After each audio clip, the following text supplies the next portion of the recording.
자, 주중 예배 때 좋은 소식도 좀 나누고 이게 느긋하게 좀 해야 되는데 이 강의 설교는 갈 길이 멀어가지고 여유를 부리기가 상당히 어려워요, 그죠? 예. 지난주 일요일은 우리 대구교회 20주년 기념 예배가 있었습니다. 그래서 우리 일부 예배에서 한 바이블톡이 되고 다녀왔어요. 그래서 사진도 올려주고 해서 감사하고 또 기쁜 소식을 들을 수가 있었습니다. 자, 오늘은 15번째 시간인데요.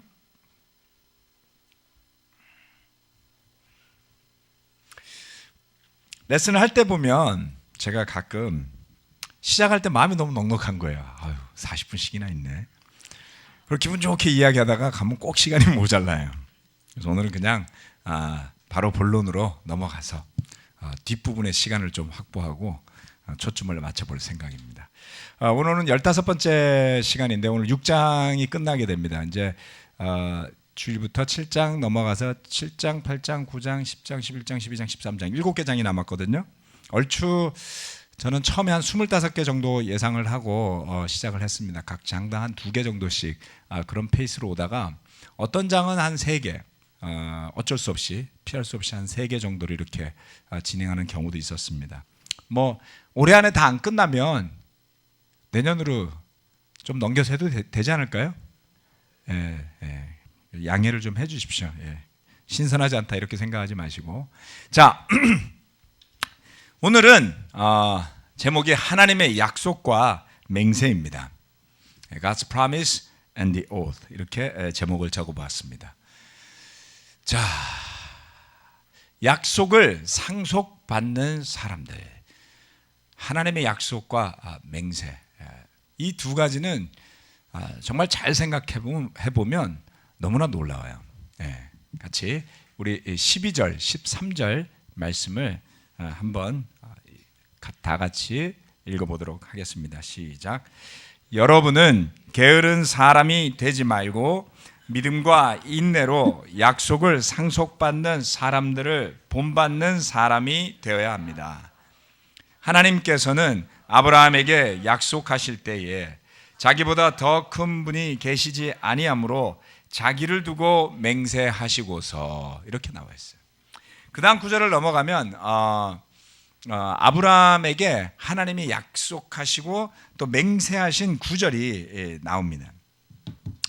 여기서 주목해서 볼 몇몇 가지는 이런 것이죠.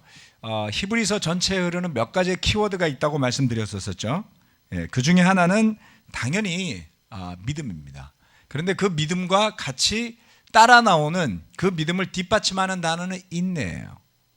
여기에서 보면 그 주제가 한번 되풀이되는 걸 볼 수 있겠죠.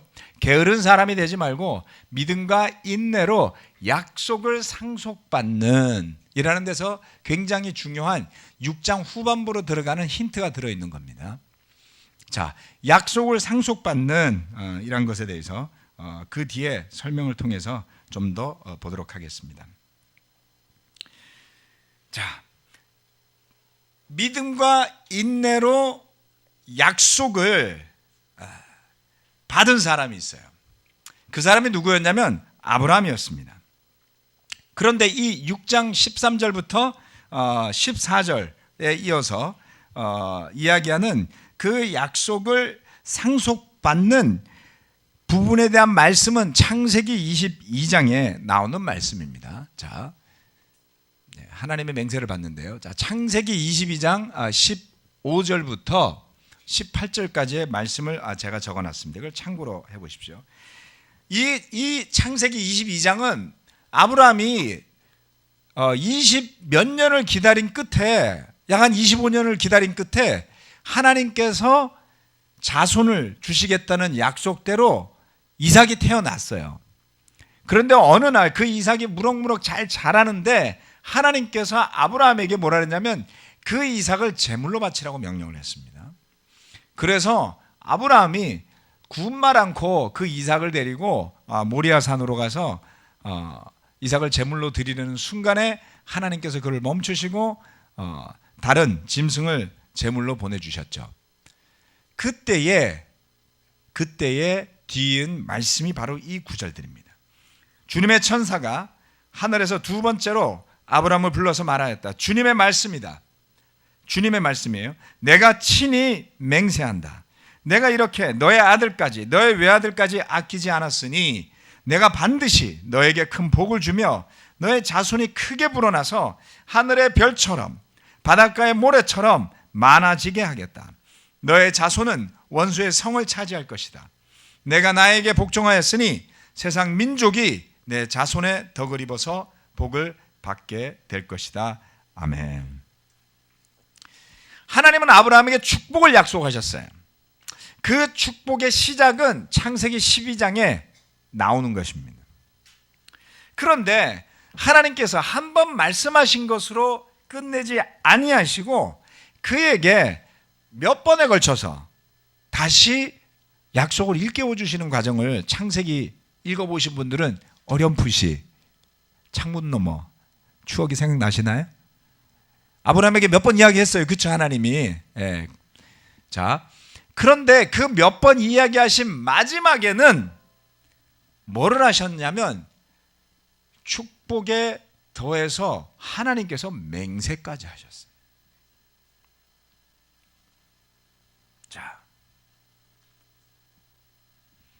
하나님의 약속은 바로 그 아브라함에게 주셨던 축복의 약속이었습니다.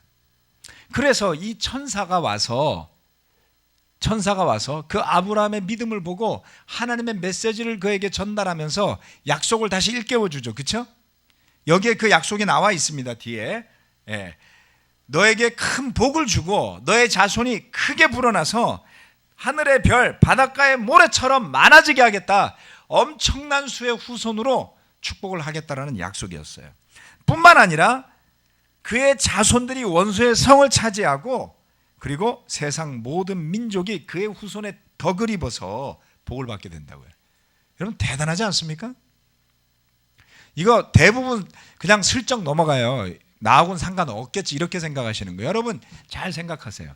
여러분이 하나님의 복을 받고 뿐만 아니라 여러분과 여러분의 자손들로 인해서 수많은 사람이 복을 받게 된다면 얼마나 놀라운 일이겠어요. 그렇죠? 예. 해를 끼치는 게 아니라 근근히 먹고 사는 게 아니라 여러분들 덕분에 수많은 사람들이 복을 얻는다고요.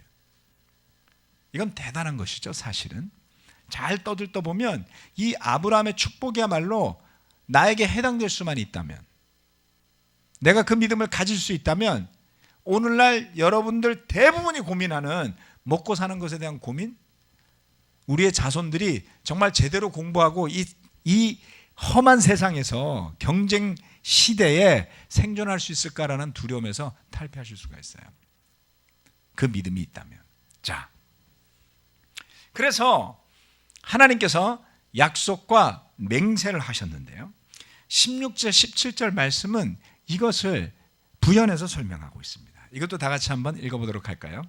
다 같이 시작. 사람들은 자기보다 더 위대한 일을 두고서 맹세합니다. 그런데 맹세는 그들에게 모든 논쟁을 그치게 하여 주고 확정을 지어줍니다. 그래서 하나님께서는 그 약속을 상속받는 사람들에게 하나님의 뜻이 변하지 않는다는 것을 더욱 환히 나타내 보이시려고 맹세로서 보증하여 주셨습니다. 아멘. 물을 뒤에다 놨네요. 자, 여기에 보면 맹세에 대한 부연 설명이 나옵니다. 맹세는 어떤 역할을 한다고요? 네, 논쟁을 그치게 한다 그랬어요. 맹세를 하면. 약속을 했는데도 불안할 때가 있잖아요. 이 사람이 이 약속을 지킬래나? 진짜 줄 거야? 약속은 했는데 불안하죠. 그래서 논쟁이 생기는 겁니다. 그런데 맹세는 그 논쟁을 멈추게 하는 효과가 있다 그랬어요. 그리고 확정을 시켜주죠. 내가 맹세할게, 맹세코, 이렇게까지 이야기하는 거예요. 그런데 맹세를 할 때 사람들은 대체로 소중한 것을 두고 맹세를 했던 것 같습니다. 그래서 이스라엘 사람들은 성전을 두고 맹세하기도 하고요. 그렇죠? 미국 사람들은 뭘 두고 맹세하나요? 성경책 두고 맹세하잖아요. 법정에서 선서하면서 성경책에다 손을 얹고 그렇게 맹세를 하죠. 그렇죠? 어떤 사람들은 돈을 걸고 맹세를 했어요. 돈을 걸고 내가 이 약속을 안 지키면 이 돈 너 다 가져. 이거 제일 좋지 않나요? 예수님이 그런 식으로 맹세하고 살지 말라고 마태복음에 가르치셨어요. 자, 그런데 아무튼 여기에 나오는 맹세라는 단어가 그 마태복음에 나오는 맹세라는 단어와 똑같습니다. 자, 하나님께서 맹세를 하셨어요. 이게 도대체 어떤 일이죠? 맹세는 확정이 포함된다라고 성경이 부연 설명을 해 주었습니다. 그리고 하나님께서는 그 약속을 상속받는 사람들에게까지도 하나님의 뜻이 변하지 않는다는 것을 더욱 환히 나타내 보이시려고 맹세로서 보증하여 주셨습니다 라고 설명을 하셨어요. 이처럼 아브라함에게 한 약속을 근거로 하나님께서 맹세하여 주신 것을 예로 든 이유는 너무나 명확합니다. 왜냐하면 복음은 결국 유대인의 조상인 아브라함에게 주어졌던, 그들이 그토록 신봉하고 믿어왔던 그들의 최고의 조상, 그 아브라함에게 주셨던 하나님의 축복의 연장선상임을 설명하는 거예요. 갑자기 예수님이 메시아로 오셨을 때 뚝 떨어진 게 아니다라는 거예요. 그것은 아브라함에게 주어졌던 약속들이 이루어져 가고 있음을 확신하게 해주는 증거들이기도 하다는 것을 일깨워 주는 것이었던 것입니다. 예수 그리스도로부터 전해진 그 복음이야말로 그들이 그토록 염원해 왔던 그들의 선조 아브라함에게 주어진 축복의 성취임을 깨닫게 해주는 것이죠. 여러분 생각해 보십시오. 하나님께서 얼마나 인간을 배려해 주시는 것인지를 우리가 이 대목에 멈춰서 좀 생각해 봐야지 됩니다. 여기쯤 오면요, 인간이 힘을 써서 하나님을 찾고 믿는 그러한 모양이 아니라 하나님께서 열심으로 불러내서 가르쳐 주시고 약속해 주시고, 그리고 심지어는 아브라함이 잘 모르겠는데요, 그럴 때 맹세까지 해주시는 거예요. 이건 주객이 전도된 거 아닙니까? 우리가 하나님을 제대로 안다면 우리가 하나님께로 가야 되지 않을까요? 우리가 하나님 앞으로 가서 무릎을 꿇고 용서해달라고 빌고 살려달라고 빌고 은혜를 간절히 기다리는 마음으로 납작 엎드려 있어야 되지 않을까요? 그런데 아브라함을 불러내신 하나님을 보면 하나님이 하세요. 아브라함이 무슨 생각하고 살았는지 모르지만 하나님께서 그에게 가라고 하셨고요, 하나님께서 그에게 복을 약속하셨어요. 그리고 아브라함이 헷갈려 하니까 하나님이 그에게 나타나셨어요. 한 번, 두 번, 세 번, 계속해서 마지막에 이 22장에서는 아예 맹세까지 하신 것이죠. 우리는요, 누가 좋은 것을 너무 싸게 또는 그냥 준다 그러면 의심해요. 비싸야 좋은 줄 알아요. 그래서 명품은 죄다 비싸요. 싼 명품 보신 적 있으세요? 명품 싼 거 없어요, 그렇죠? 심지어는 그 명품이 얼마나 비싸길래 보수할 때도 그 재료를 그대로 쓰더라고요. 지갑 하나, 가죽 하나 버리지 않아요. 그 명품의 로고가 그대로 나오도록 해가지고 줄을 다시 끼워가지고 원래 가방의 구멍에 맞게 다 기워서 다시 보수해서 엄청난 돈을 들여서 보수해서 사용들을 하더라고요. 그런데 그냥 준다 그러면은 의심해요. 그냥 주는 거면 싸구려겠지. 그렇죠? 적당히 준 거겠지. 그래서 여러분 선물 줄 때 그냥 주시지 마세요. 싼 거 주는 줄 알아요. 이게 얼마나 좋은 건지 이야기하고 주세요. 네, 제가 저희 집에 와서 커피 대접할 때는 이 커피가 얼마나 비싼 건지 설명하고 줍니다.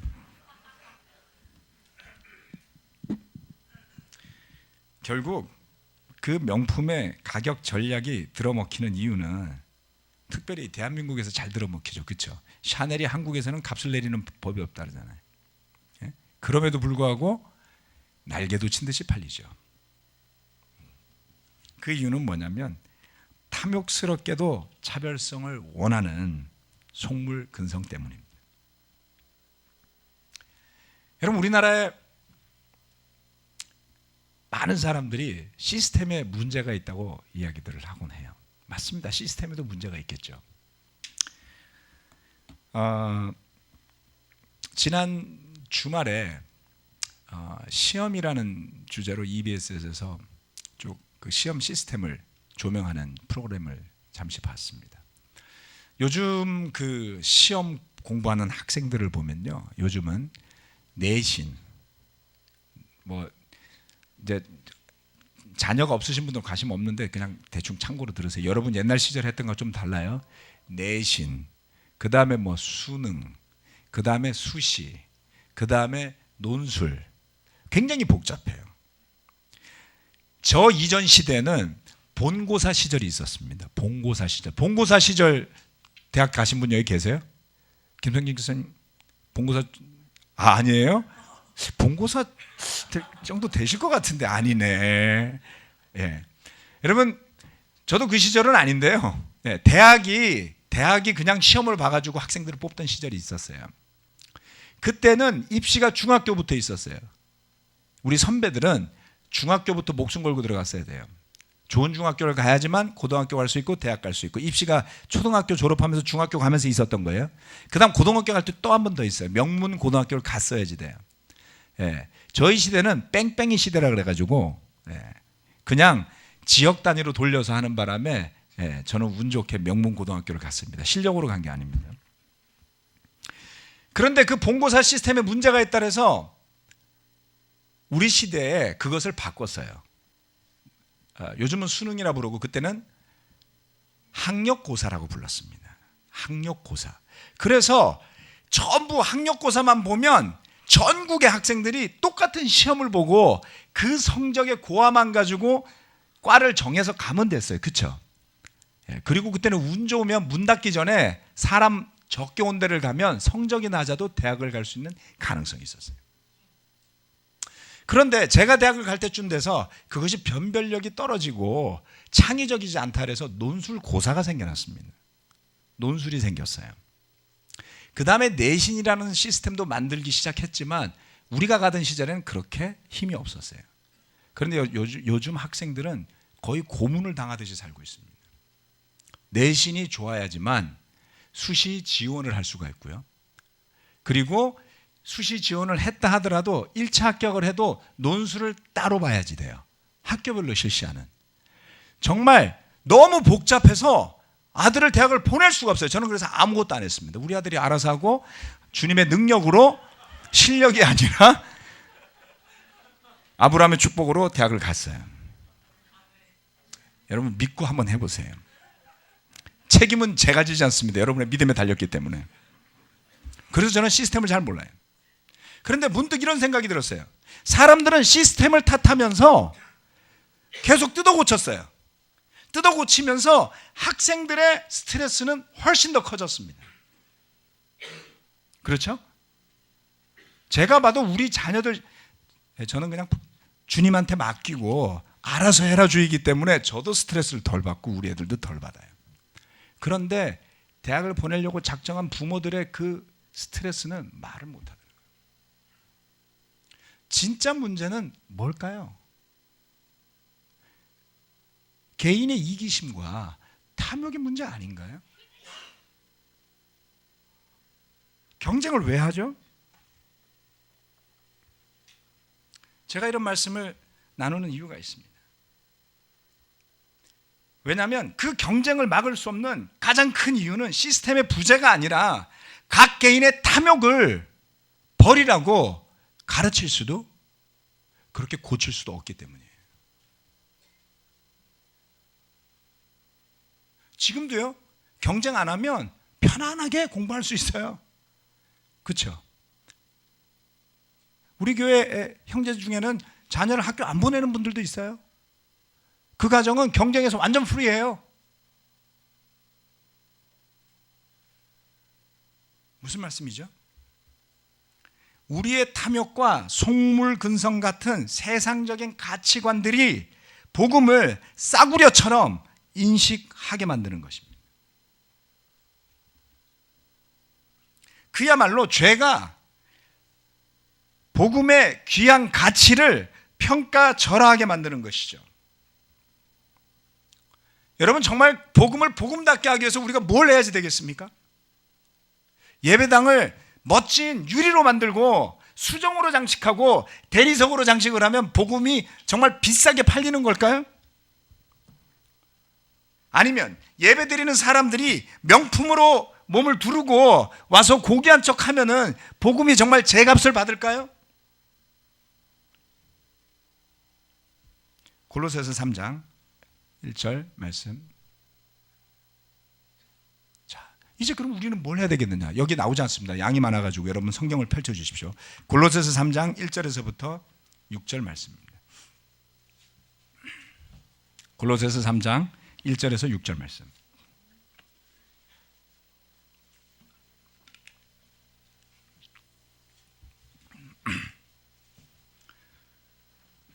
그러므로 여러분이 그리스도와 함께 살려주심을 받았으면 위에 있는 것들을 추구하십시오. 거기에는 그리스도께서 하나님의 오른쪽에 앉아 계십니다. 여러분은 땅에 있는 것들을 생각하지 말고 위에 있는 것들을 생각하십시오.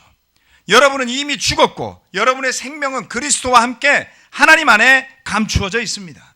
여러분의 생명이신 그리스도께서 나타나실 때에 여러분도 그분과 함께 영광에 쌓여 나타날 것입니다.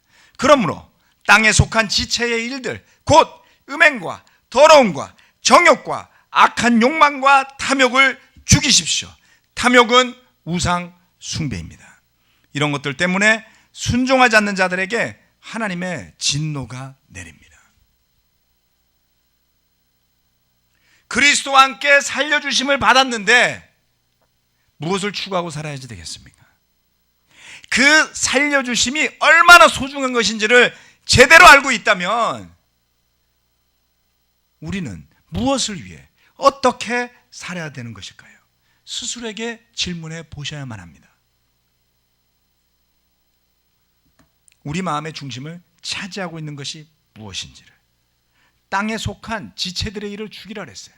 위에 있는 것들을 추구하는 삶을 살라고 했습니다. 탐욕은 우상 숭배라고 하였습니다. 이런 것들 때문에 하나님의 진노가 내린다고 하였습니다.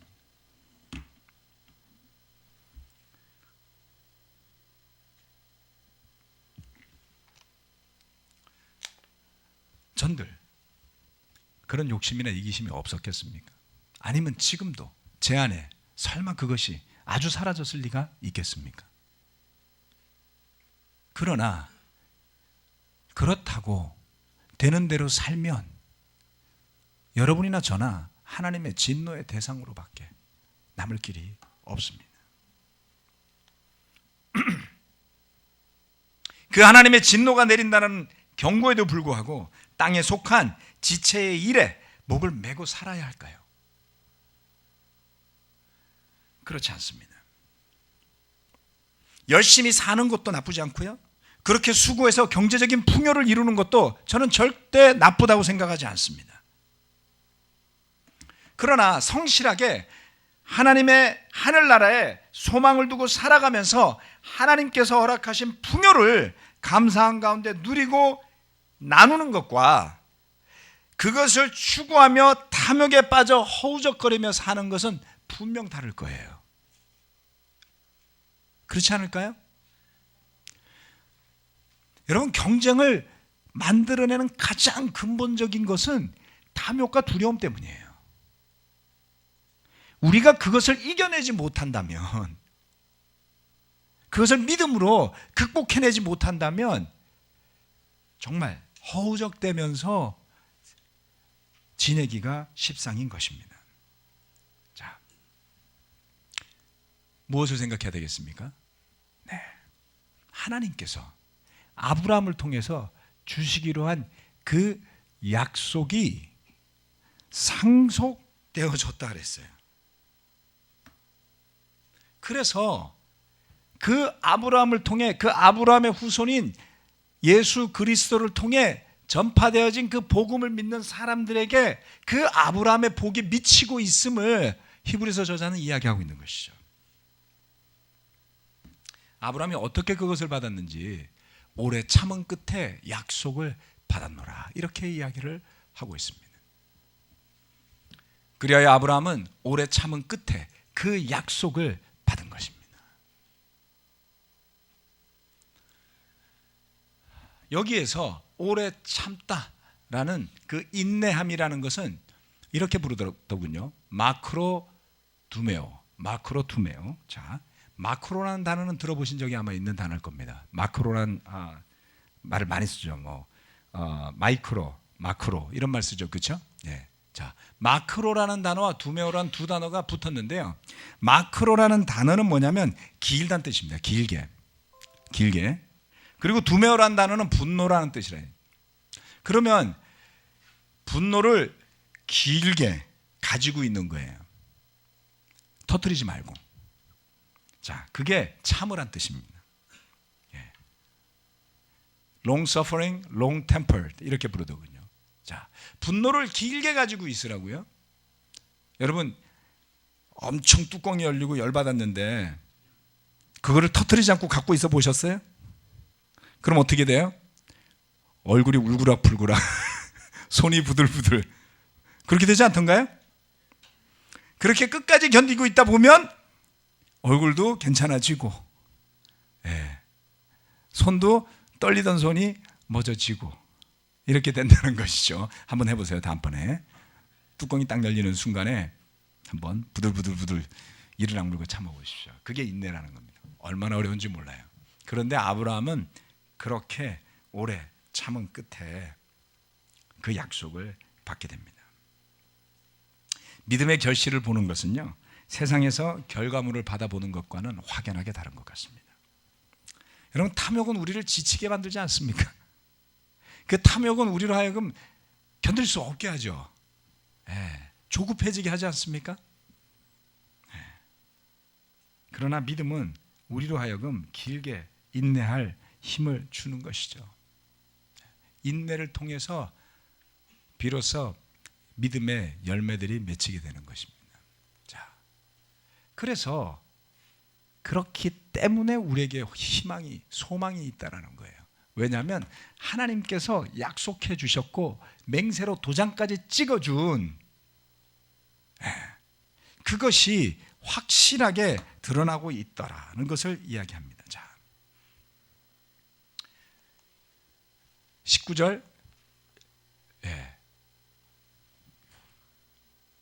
뒤집혔네요. 네. 자,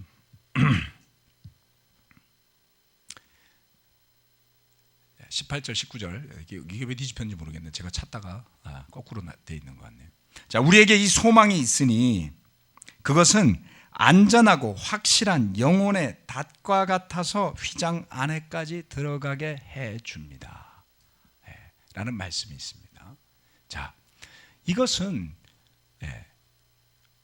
삭제를 했는데 페이지가 이상하게 됐네. 죄송합니다. 제가 편집을 잘못했네요. 자, 이것은 무엇을 이야기하는 것이냐면, 여기 18절 말씀에 보면 두 가지가 있다 그랬어요. 그렇죠? 앞에 놓인 소망을 붙잡으려고 세상에서 피하여 나온 사람들인 우리가 이 두 가지 변할 수 없는 사실, 뭡니까? 약속과 맹세죠. 변할 수 없는 사실이라 그랬어요. 하나님께서 약속하여 주시고 맹세하여 주신 것, 그것을 의지해서 위로를 받으라는 것입니다. 하나님께서 약속하시고 맹세까지 하셨기 때문에 그것은 믿는 자들에게 반드시 이루어질 일이라는 것이죠. 그래서 그 소망을 가지고 사는 사람은 어떠한 사람과 같냐면 영혼의 닷을 내린 사람과 같다는 겁니다. 히브리서에서 1장부터 계속 오면서 뭘 경고했죠? 떠내려가지 말라 그랬잖아요. 그렇죠? 흘러내려가지 말라 그랬죠. 그러려면 닷을 내려야 되더라는 겁니다. 무엇을 기준으로 해서 닷을 내려야 할까요? 하나님께서 하여 주신 약속과 맹세를 통해서 닷을 내리라는 거예요. 확고부동하게 하나님이 주실 영적인 복을 받을 사람이 바로 여러분이고 저인 것입니다. 복 받을 사람 같아 보이세요? 예. 여러분 얼마나 복스러운지 몰라요. 옆에 한번 보세요. 별로 복스러워 보이지 않는, 믿음이 없어서 그런 거예요, 여러분. 그렇죠? 예? 예. 얼마나 우리가 서로를 복스럽게 여겨야 되겠습니까? 예. 그래서 휘장 안에까지 들어가게 하노라고 이야기하고 있습니다. 자, 이 닷이 있어요. 닷을 바닥에 내리면 배가 떠내려가질 않죠. 그렇죠? 예. 무엇으로 이 닷을 내리라 했습니까? 하나님의 약속과 맹세를 가지고, 축복에 대한 하나님의 약속과 맹세로 닷을 내리십시오. 그러면 우리가 뭘 할 수 있다 그랬냐면 휘장 안에까지 들어가게 해준다 그랬어요. 여러분 휘장을 넘어가면 뭐가 있죠? 지성소가 있습니다. 자, 예수 그리스도로 말미암아 그 휘장이 두 쪽으로 찢어지게 되었고, 우리가 그 휘장 없어진 지성소를 마음 놓고 들라들 수 있는 그러한 존재가 된다라고 그랬어요. 그리고 이제 더 이상 우리에게 똑같은 약점을 가진 대제사장이 있는 것이 아니라 하나님의 아들, 나를 위해 피를 흘려주시고 생명을 희생해 주신 예수님만이 대제사장으로 있으면서 우리는 다 같은 제사장으로서 이제는 그 휘장 안에 있는 지성소에까지 이르게 되는 것이죠. 무엇을 할 때 약속과 맹세로 닷을 삼아 소망을 가지고 산다면 그러한 일이 일어난다는 것입니다. 자, 이것을 생각하시고 기억하시길 바랍니다. 하나님의 약속과 맹세로 우리에게 주어진 하늘의 축복이 여전히 유효하다는 것입니다. 그래서 여러분들이 세상에서 벗어나서 지금 이 자리에 모여 계신 거예요. 이 소망과 하나님의 축복 때문에 오늘 우리가 믿음을 나눈 형제자매들과 그런 천상의 교제를 누리게 되는 것이죠. 이런 축복을 결코 다른 것과 바꿀 수 없다는 확신이 풍성해질 때 비로소 우리가 그리스도의 몸으로서, 교회로서 영적인 힘을 발휘하게 되는 것입니다. 제대로 닻을 내릴 때, 그리고 교회가 그럴 때 비로소 진정으로 교회다워질 것이고요. 그럴 때 비로소 교회가 세상의 빛이 되는 것이죠. 왜냐하면 세상과 다르기 때문에요. 여러분이 우월하라는 뜻이 아닙니다. 세상보다 더 잘 살고 더 성공해야 된다는 뜻이 아니에요. 그 복음으로 말미암아 하나님께서 주시는 약속과 맹세로 말미암아 믿음 위에 굳건하게 서서 사는 사람이 된다는 뜻입니다. 좋은 교회를 만들기 위해서 때로는 우리가 애쓰고 수고해왔죠. 그 결과로 성장도 있었지만 상처도 있고 실수도 있고 죄도 있었어요. 우리가 애쓴다고 해서 될 일이 아니라는 것을 저는 뼈저리게 느꼈습니다.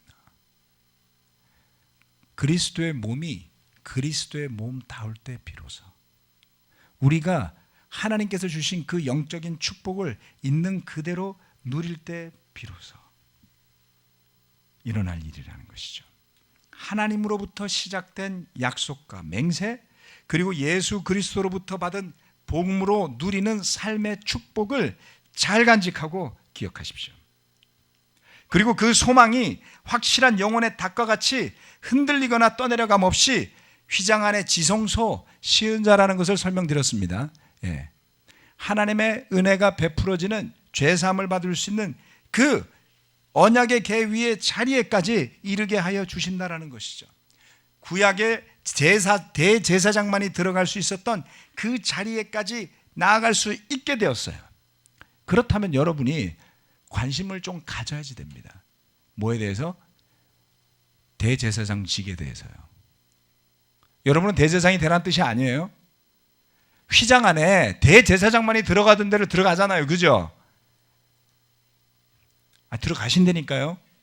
제가 한 이야기가 아니라 성경이 이야기했어요. 그렇게 무덤덤하게 보세요. 흥분이 없어. 흥분이. 기대가 없어. 와, 정말 우리가 들어가는구나. 아무도 못 들어가는 방을 하나 만들어놔야지 되겠어요.